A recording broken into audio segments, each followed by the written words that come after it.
السلام علیکم ورحمۃ اللہ وبرکاتہ۔ ہم جب اسٹرانگ پرسنالٹیز کی بات کرتے ہیں تو ہمارے ذہن میں کس طرح کا شخص آتا ہے؟ وہ جو بہت پرنسپلڈ ہو، اصولی ہو، اپنی بات پر ڈٹا رہے چاہے زمانہ کچھ بھی کہے، اس کی ڈیسیژن پاور بہت اسٹرانگ ہوتی ہے، and he walks his talk. ایک اور کوالٹی ہے جو عام طور پر ہر اسٹرانگ شخص میں نہیں نظر آتی ہے، اور وہ ہے پریزنس آف مائنڈ۔ عام حالات میں پھر بھی لوگ صحیح فیصلے کر لیتے ہیں۔ The actual test comes when there is a crisis in life, and I feel this is a true litmus test of how well grounded you are. اکثر اوقات ایسی سچویشنز میں ہم صحیح سے سوچ نہیں پاتے، and we even say that I can't think straight right now.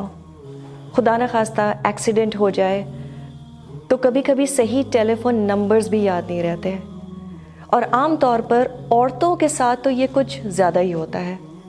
ایک دم سے رونا آ جاتا ہے، جذباتی باتوں پر سارا زور ہو جاتا ہے، اور اکثر بعد میں یقین نہیں آتا کہ کیا میں واقعی اس طرح بیہیو کر رہی تھی۔ اور بہت سے لوگ تو اپنے اس رویے کو لٹرلی جسٹیفائی کرتے ہیں یہ کہہ کر that I was very stressed out۔ تو کیا پریشانی میں ہم مسلمان اس طرح کی جسٹیفیکیشن استعمال کر سکتے ہیں؟ Can we really get away with any response just because we are unhappy or stressed out؟ بخاری اور مسلم میں ایک حدیث آتی ہے، ام سلمہ رضی اللہ عنہا، ان کا واقعہ ہے، ان کے بیٹے عمیر اپنے ماں باپ کے بڑے چہیتے تھے، and Prophet Muhammad sallallahu alaihi wasallam, he used to go to her house and play with the child۔ ابو طلحہ رضی اللہ عنہ صحابی اس بچے کے باپ تھے۔ ابو طلحہ کو بھی اس بچے سے بہت محبت تھی۔ اللہ کے حکم سے وہ بچہ بیمار ہو گیا۔ ابو طلحہ کسی ضرورت سے گھر سے باہر چلے گئے، اور اس دن روزے سے بھی تھے۔ اتفاقاً ان کے پیچھے ابو عمیر کا انتقال ہو گیا۔ ام سلمہ جو ابو طلحہ کی بیوی تھیں، انہیں خیال آیا کہ ابو طلحہ کا روزہ ہے، اور اگر ان کو بچے کا انتقال ہونا معلوم ہو جائے تو وہ کھانا نہیں کھائیں گے اور نہ رات کو سوئیں گے۔ And then she thought to herself کہ جو ہونا تھا وہ تو ہو گیا، اور بہت سوچ کر with a lot of presence of mind, with a lot of strength and صبر، she decided to wash and enshroud the dead baby, and she laid it on the cot۔ اوپر سے چادر اڑھا دی اور گھر کے کونے میں باڈی رکھ دی۔ and not just that، اس سے فارغ ہو کر اس دن کھانا اچھا تیار کیا اور خود بھی اپنے آپ کو سنوار لیا۔ رات کو ابو طلحہ تشریف لائے تو بچے کے بارے میں پوچھا، کیف الغلام، بچے کا کیا حال ہے؟ ام سلمہ نے فرمایا، اس کو سکون ہے اور وہ بڑی نیند سے سو گیا ہے، اور مجھے امید ہے کہ اب بالکل آرام سے ہو گیا ہے۔ Look at the words that she used۔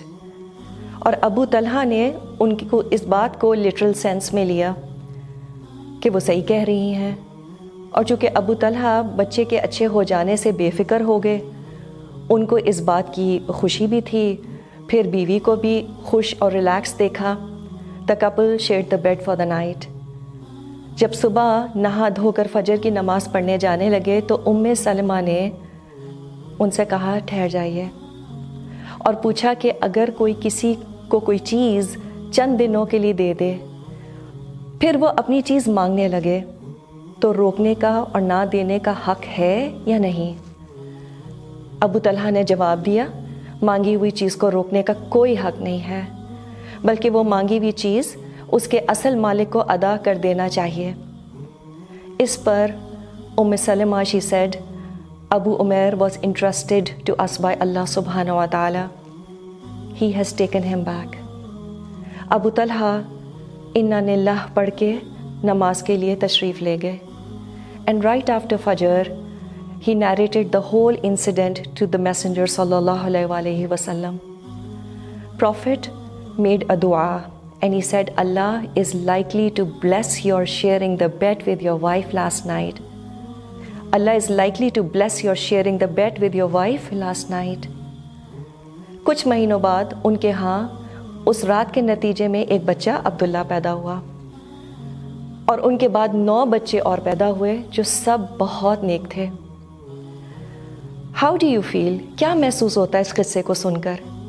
یقین آتا ہے کہ ایک عورت اتنی اسٹرانگ ہو سکتی ہے، اتنا سیلف کنٹرول ہو، اتنی determination who? Is it really possible?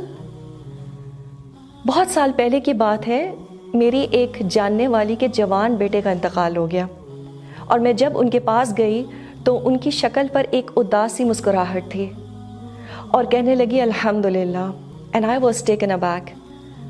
پھر انہوں نے بتایا کہ اتنے سال اللہ نے مجھے اتنے پیارے بیٹے سے اتنی خوشیاں نصیب کی، الحمدللہ. Whenever I think about this mother, I get goosebumps. We have a very long way to go. تو یہ ہے نا presence of mind، اور یہ بہت بڑی چیز ہے، اور یہ ہے اصل صبر. And you know، جب ماں صبر والی ہوتی ہے اور ہمت والی ہوتی ہے تو اولاد پر بھی اس کا ضرور اچھا اثر پڑتا ہے. You are able to duplicate people like yourself. اور اس کا سب سے بڑا فائدہ یہ ہوتا ہے کہ سوسائٹی میں اسٹرانگ کیریکٹر والے لوگوں کی تعداد بڑھتی چلی جاتی ہے. Producing such people who will be holding the torch when you are gone, imagine what a beautiful contribution we can make to the society. And this is the true definition of an empowered woman.